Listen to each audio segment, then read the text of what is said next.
Welcome to the channel. Want to know a secret?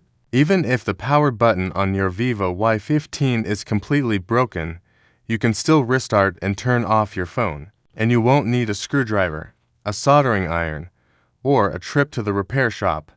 I'm going to show you this method right now, and it works every time. To be completely honest, the menus may look slightly different depending on the Android version you're using, but that's not a problem, because you'll already know exactly where to look.